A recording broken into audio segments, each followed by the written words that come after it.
Saludos amigos, nos encontramos nuevamente esta tarde en Voces Virtual y hoy nos acompaña la doctora Natalia Gómez de Voces y el doctor Wilfredo de Jesús Roja, neumólogo pediátrico. Saludos a ambos. Saludos. Saludos, gracias por la invitación. Gracias, doctor, por aceptar acompañarnos y el objetivo de la entrevista de hoy es explicar un poco de cómo afectan a los niños las infecciones respiratorias, exponer las medidas y consejos para proteger a nuestros niños, describir cuáles son los niños en grupos de alto riesgo a estas infecciones respiratorias e informar a los padres sobre las medidas de seguridad y precaución que debemos de tener con COVID-19. Quisiera que nos compartiera un poquito, sé que usted preside una organización, de hecho creo que 2 organizaciones sin fines de lucro enfocados en los pacientes, primero los pacientes de asma y otra que es de las enfermedades raras respiratorias, ¿estoy correcta? ¿O del pulmón? Bueno, ¿verdad? Actualmente dirijo el Instituto Pediátrico de Asma y Enfermedades Respiratorias y Raras del Pulmón. Esto está en el Hospital Menonita de Calley y lo que hacemos ahí, ¿verdad?, es que le brindamos servicios a esta población para entonces así ayudarlos a que controlen sus condiciones respiratorias. Aparte de eso, pues sí tenemos ciertas organizaciones sin fines de lucro en que lo que hacemos es que ayudamos a personas con enfermedades raras del pulmón, una de ellas la discinesia ciliar primaria, que entonces tenemos una organización pequeña de padres y pacientes donde los orientamos y les proveemos herramientas para que puedan entonces tener acceso a una mejor calidad de servicio médico.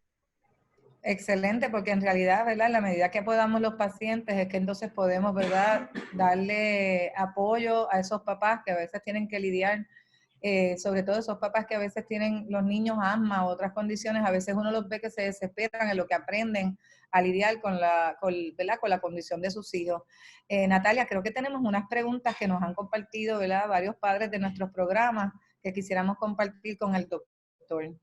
Así es. Doctor, quisiéramos que nos hablara un poco, en forma de resumen, qué son las infecciones respiratorias y cuáles son esos síntomas principales que los padres pueden detectar cuando un niño, ¿verdad?, se infecta con una de estas condiciones.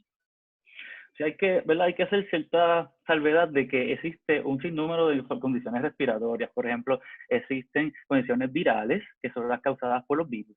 Existen condiciones bacterianas, que son causadas por bacterias. Y existen también condiciones por hongo, que también pudieran infectar lo que se llama el tracto respiratorio. Todas estas condiciones pueden influir en el desarrollo de problemas respiratorios, tanto en niños, adolescentes. Así que entre los síntomas que van a presentar estos pacientes, usualmente pueden presentar con una tos, ¿verdad? Esa tos puede ser distinta, puede ser una tos seca o una tos con flemas, ¿ok? Que hay que hacer bien esa salvedad, esa diferencia, porque eso me da mucha información de cómo entonces dirigir las próximas preguntas y determinar los problemas que pueden estar asociados a esa etiología o a la causa del problema para poder ayudarlos un poco mejor, ¿verdad?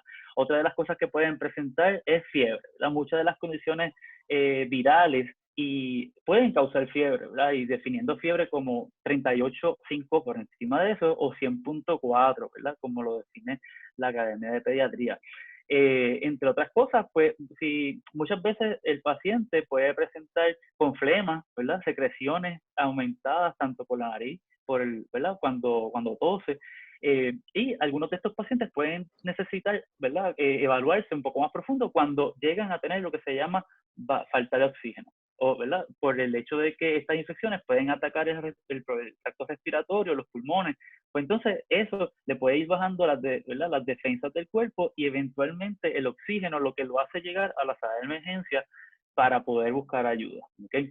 Muchas veces no queremos que lleguen a la sala de emergencia, así que en la oficina podemos hacer ciertas intervenciones para poder entonces ayudar a que esos virus, bacterias o hongos estén fuera ¿verdad?, del sistema respiratorio de nuestros niños. Y existen unos niños, ¿verdad?, que se encuentran a mayor riesgo de padecer o de contagiarse con estas infecciones y desarrollar complicaciones. ¿Nos pudiera explicar un poco más cuáles son y qué medidas debemos tomar con estos niños? Sí, existen, ¿verdad?, ciertos pacientes que tienen un riesgo adicional de desarrollar infecciones respiratorias. Por ejemplo, aquellos pacientes con sistemas inmunológicos débiles, lo que se llaman inmunodeficiencia. Estos pacientes tienden a tener el sistema inmunológico o las defensas del cuerpo un poco por debajo de lo que todo el mundo tiene. Así que estos pacientes, los virus, las bacterias y estos hongos le pueden causar más problemas del usuario, ¿ok? Entonces, eso es un grupo de pacientes. Hay otros pacientes que, aunque no tienen inmunodeficiencia, ¿verdad? Por medicamentos que están tomando, por ejemplo, los pacientes con asma, a veces tienen que estar tomando ciertos medicamentos que bajan un poco las defensas para evitar que le dé exacerbaciones de asma. Así que, por ejemplo, los llamados esteroides, ¿verdad? La prednisolona, todos estos medicamentos que a veces pueden disminuir un poco las defensas del cuerpo para poder mantener su asma bajo control, puede hacer que sean a riesgo de estar un poquito de aumento de riesgo por el hecho de que se contagien con virus y bacterias. Así que estos pacientitos pues tenemos que tener ciertas precauciones adicionales para poder entonces evitar estas complicaciones. Aparte de eso, todos los pacientes con enfermedad crónica, ¿verdad? Problemas del pulmón, problemas cardíacos, los que tienen problemas de convulsiones, todos esos pacientes que tienen comorbilidades adicionales, y comorbilidades me refiero a problemas adicionales, extras, que no tiene un niño típico, pues entonces lo pone a mayor riesgo de que cuando le dé algún virus, ¿verdad? Básico, pues lo ponga a mayor riesgo de convulsiones, lo ponga a mayor riesgo de problemas pulmonares. Así que todos estos pacientes hay que tener unas precauciones un poquito más específicas.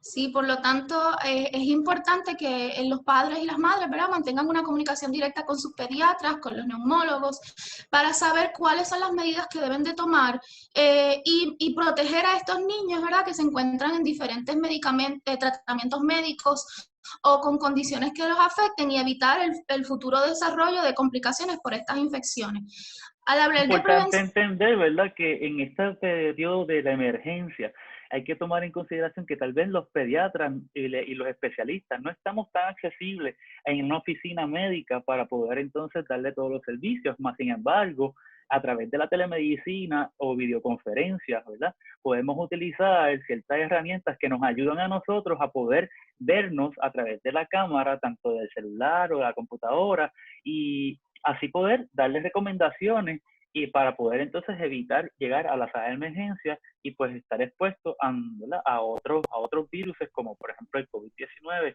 que pues no queremos que ninguno de nuestros pacientes esté fuera de su hogar, ya que entonces aumenta el riesgo de esto. Así que es importante comunicarse con su médico, estar pendiente a qué números llamar y cómo entonces establecer esa relación de médico-paciente a través del uso de telemedicina, que es como entonces los médicos estamos comunicándonos con nuestros pacientes para evaluarlos, enviarles recetas de medicamentos y hacer, ¿verdad?, una evaluación un poco más detallada, más allá de, ¿verdad?, de una llamada. Doctor, correcto. Natalia, me gustaría hacerle una pregunta al doctor precisamente del tema que está hablando.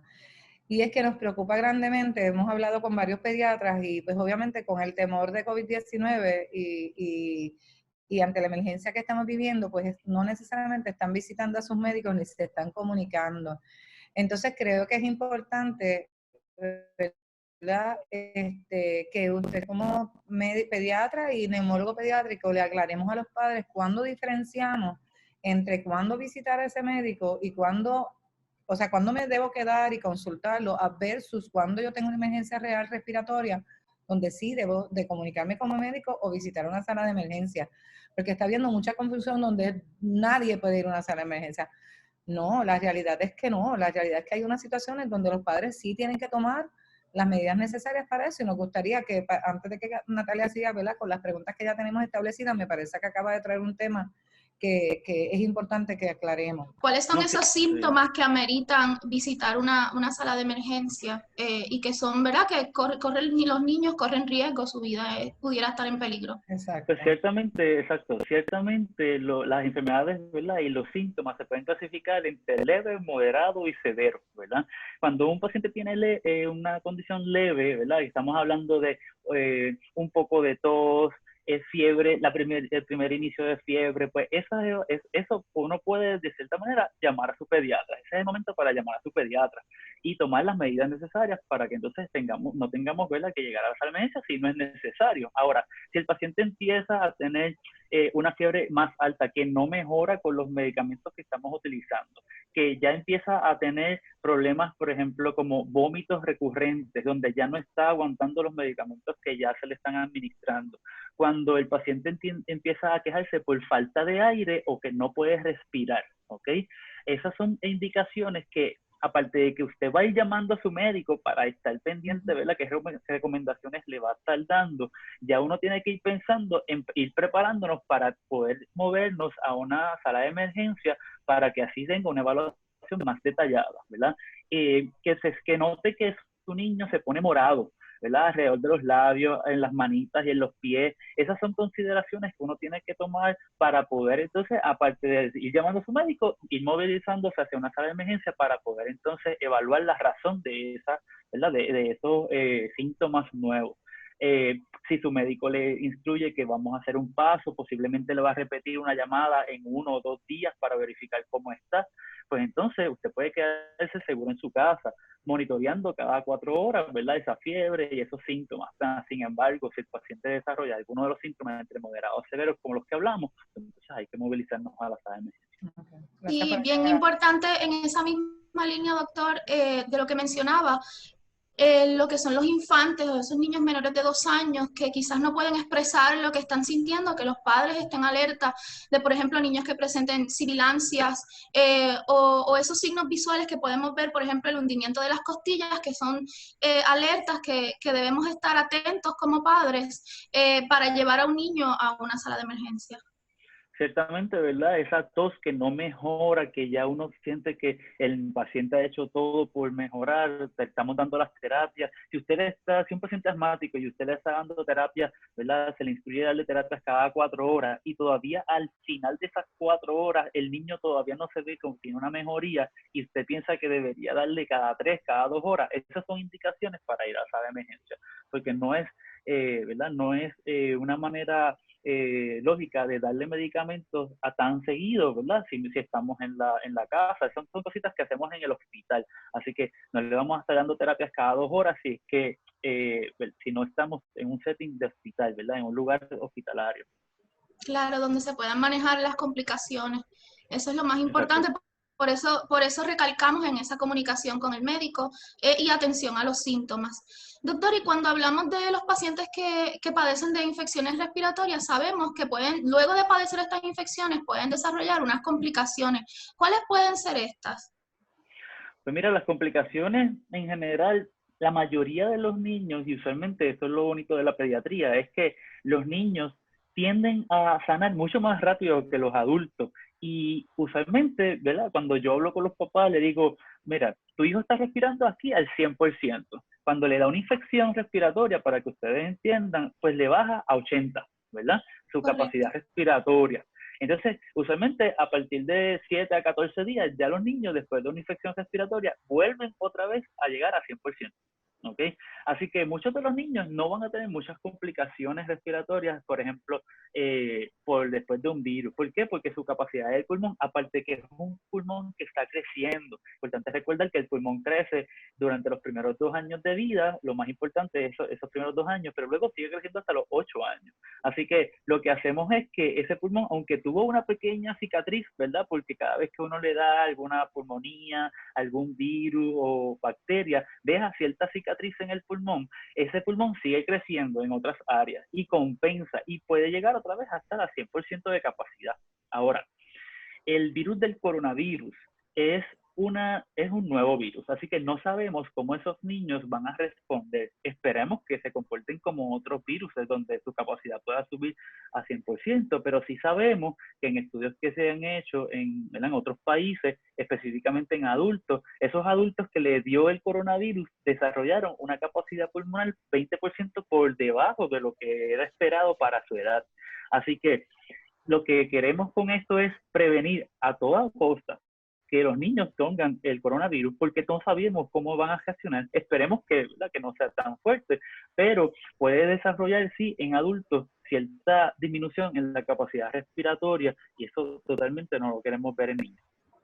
Ciertamente, por eso debemos tomar medidas de precaución y existen ciertas recomendaciones para prevenir estas infecciones respiratorias, ¿verdad? Actualmente hemos escuchado mucho sobre el coronavirus o el COVID-19 porque es la pandemia que estamos viviendo, pero también estas medidas son esenciales para prevenir cualquier tipo de infección respiratoria. ¿Cuáles son estos consejos que podemos darles a los padres para prevenir estas infecciones? El consejo más importante, ¿verdad?, y es el que hemos escuchado en todos los medios, es quédate en casa, ¿verdad? Quedándonos en casa evitamos que así tengamos exposición con otras personas que pudieran estar asintomáticas, que presentan cero síntomas, ¿ok? Pero como quiera pueden transmitir el virus. Y esto es, ¿verdad?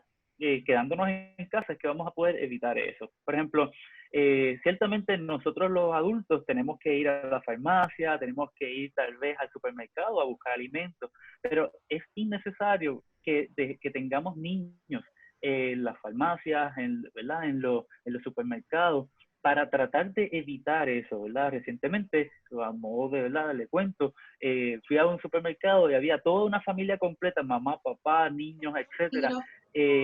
Obviamente ellos trataron de tomar, ¿verdad?, las medidas, pero es mejor que uno de los papás sea el que salga del hogar, busque los servicios que necesita, mientras la mamá, ¿verdad?, o otro cuidador se queda en la casa con los niños, ya que no es necesario exponernos a todos, ¿verdad?, por igual. Así que esas son una de las cositas. Aparte de eso, lavado de manos, ¿verdad? 20 segundos, lavamos la mano con agua y jabón, la utilización ¿verdad?, de material desinfectante, ¿ok?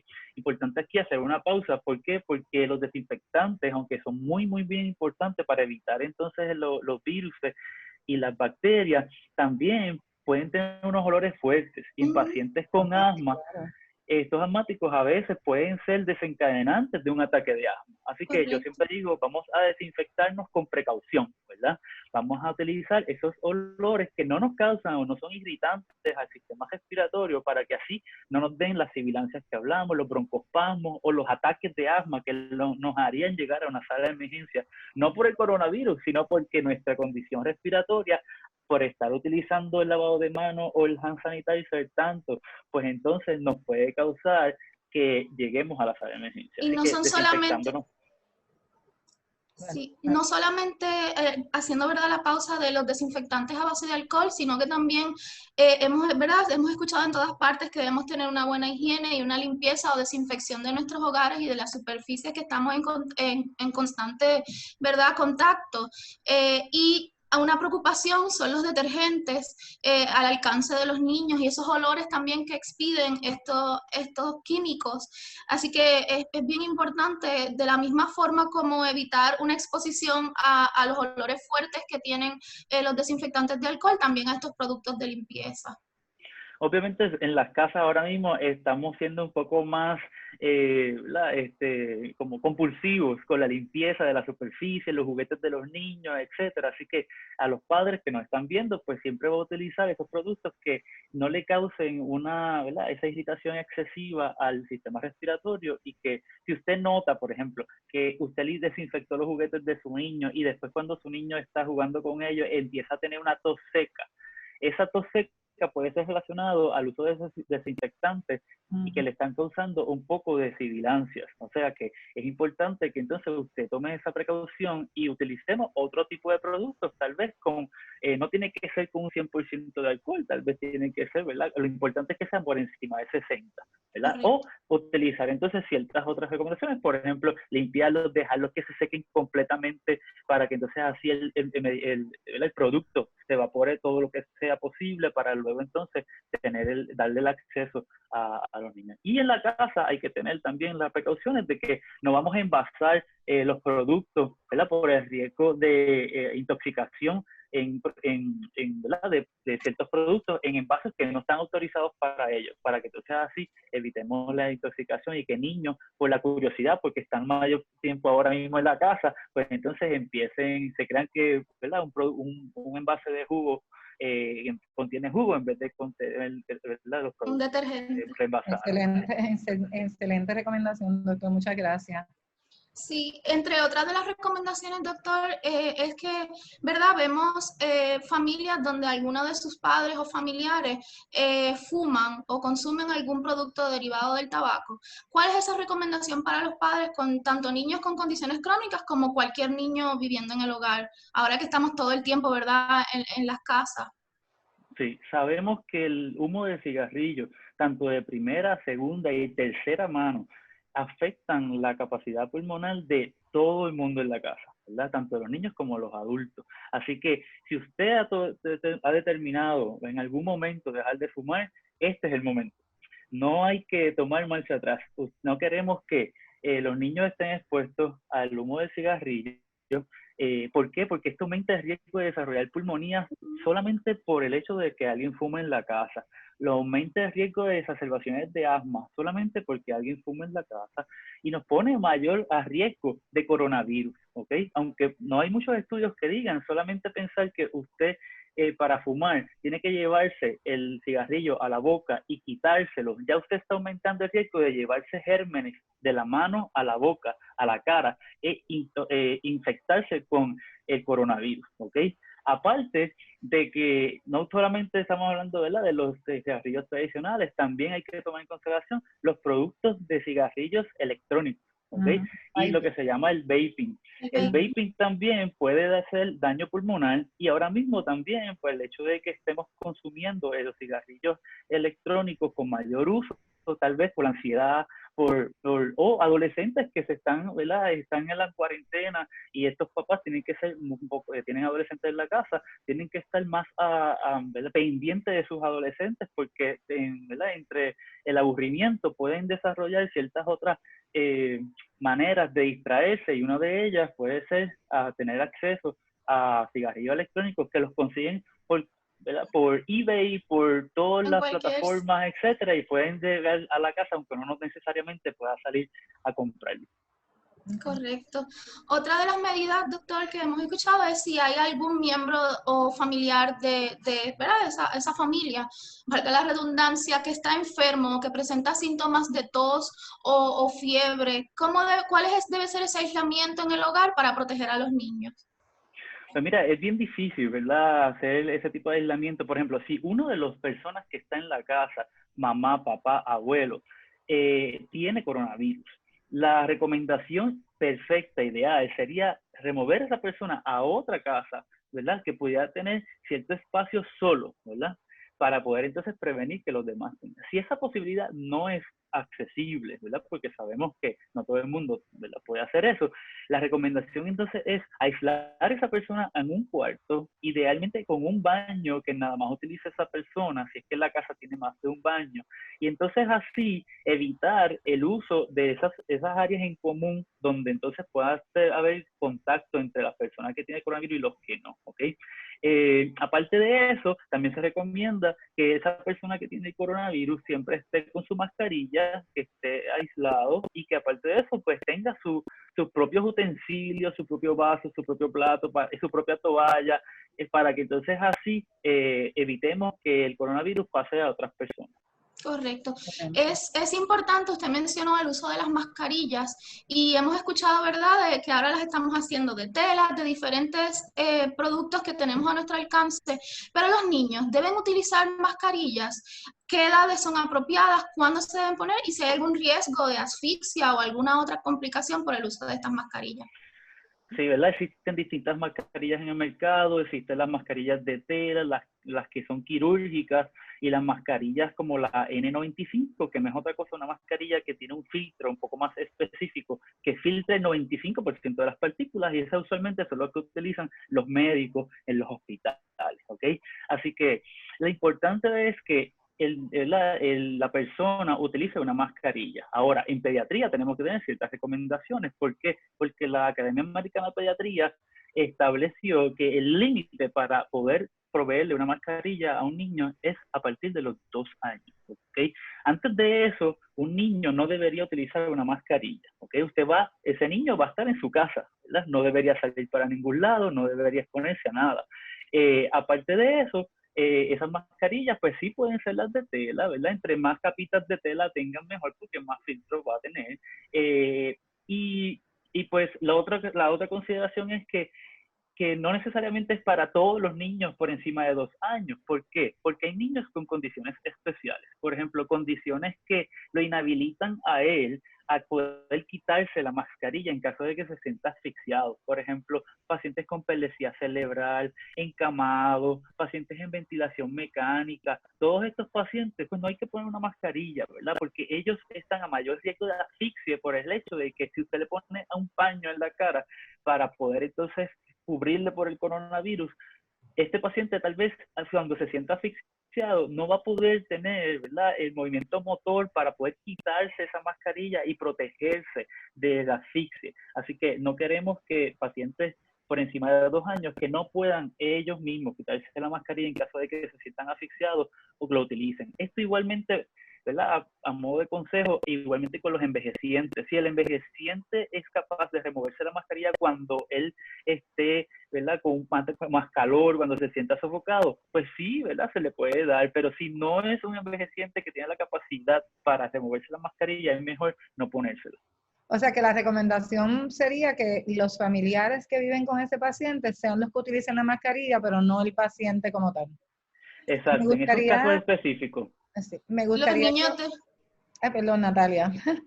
Los niños, ¿verdad? Debemos de protegerlos manteniéndonos en el hogar, manteniéndolos con la buena higiene. Es importante mencionar que los niños también deben lavarse las manos. Hacemos el llamado a los adultos, pero los niños también. Y protegerlos de esta forma, los adultos creamos un escudo, ¿verdad? Contra esos niños que quizás no pueden defenderse ellos mismos porque no sepan el uso correcto o porque los niños son inquietos y no saben al tener cosas, artefactos en la cara, pues se lo tocan, se contaminan y luego no tenemos un control adecuado.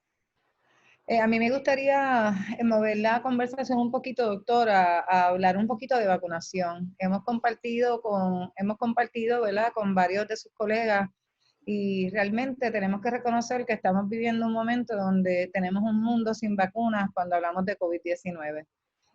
Y nos enseña, ¿verdad?, esta cruda realidad de lo que tal vez llevamos muchos años llevando en nuestra campaña, de la importancia de la vacunación.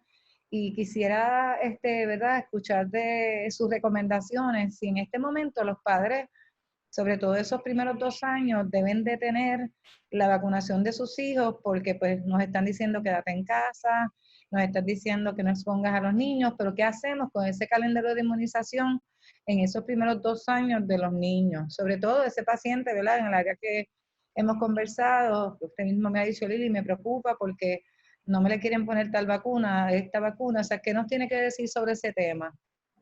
En realidad, ¿verdad?, como pediatra y como neurólogo pediatra, yo entiendo que la vacunación aquí es crucial. Me refiero a que todo paciente debe seguir el calendario de vacunación con su pediatra, ¿verdad?, siempre y cuando esté disponible, o buscar las opciones en la comunidad para que entonces sí se pueda vacunar. No es momento de que posponer vacunación dentro de 6 meses o vamos a dejarlo por el episodio de lo que estamos pasando. Hay que estar protegido.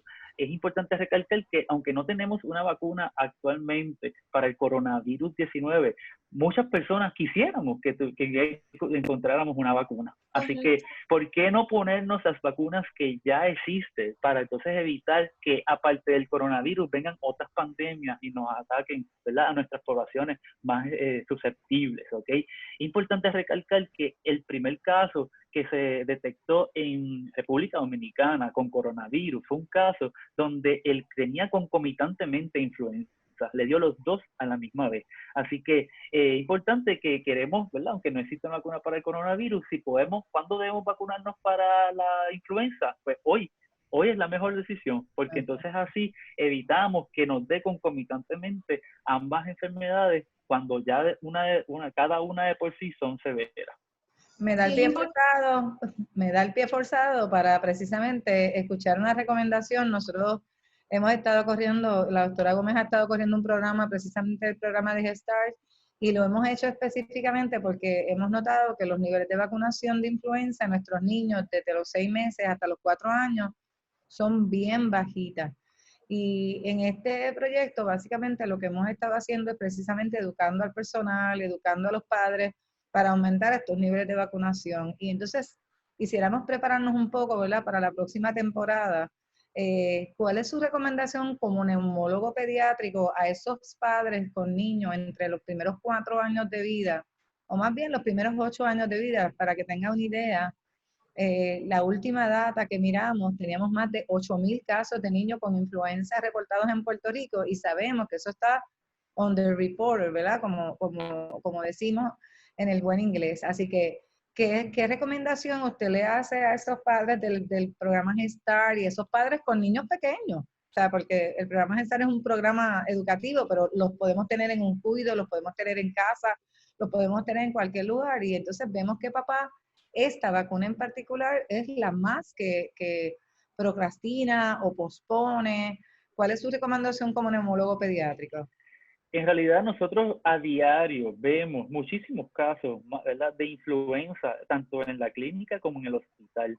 Así que nuestra recomendación es que todo paciente mayor de 6 meses de edad tenga sus vacunaciones anualmente. Y en nuestra clínica nosotros nos encargamos de que por lo menos nos traiga la evidencia de que se las puso. Y todo paciente asmático también debería tener esa vacuna. Aquí estamos hablando de que tenemos que protegernos lo más que podamos. Pacientes de ventilador mecánico, pacientes con inmunodeficiencias, con enfermedades raras del pulmón. Esos pacientes son candidatos a que tengan siempre sus vacunas al día, incluyendo influenza. Y en algunas ocasiones también nosotros les recomendamos la vacuna de los Eso Neumovax, voy a hablar ¿verdad? ahora. Que entonces el Neumovax 23 es la que ayuda a esos pacientes que tienen otras condiciones pulmonares crónicas, ¿verdad? Se utiliza a partir de los 2 años y se repite cada 5 años, dependiendo entonces, ¿verdad?, cómo el paciente vaya evolucionando. Todas esas vacunas son sumamente importantes para no solamente prevenir estas infecciones, ¿verdad?, pero para crear un sistema inmunológico un poco más fuerte, robusto, para que entonces eventualmente año tras año, ¿verdad?, la vacuna que me dieron hace 2 años atrás tal vez me ayuda a poder batallar por lo que va a pasar en el futuro. Así que cada vez yo lo veo así como, ¿verdad?, si queremos que nuestros niños sean los superheroes, ¿verdad?, superhéroes, pues entonces darle esa inmunidad añadida es que nos vamos a poder lograrlo a través de la vacunación. Sí, yo siempre digo, le digo a los pacientes que es importante que tomemos decisiones informadas y decisiones basadas en evidencia. Y con la vacunación es el perfecto escenario para esto.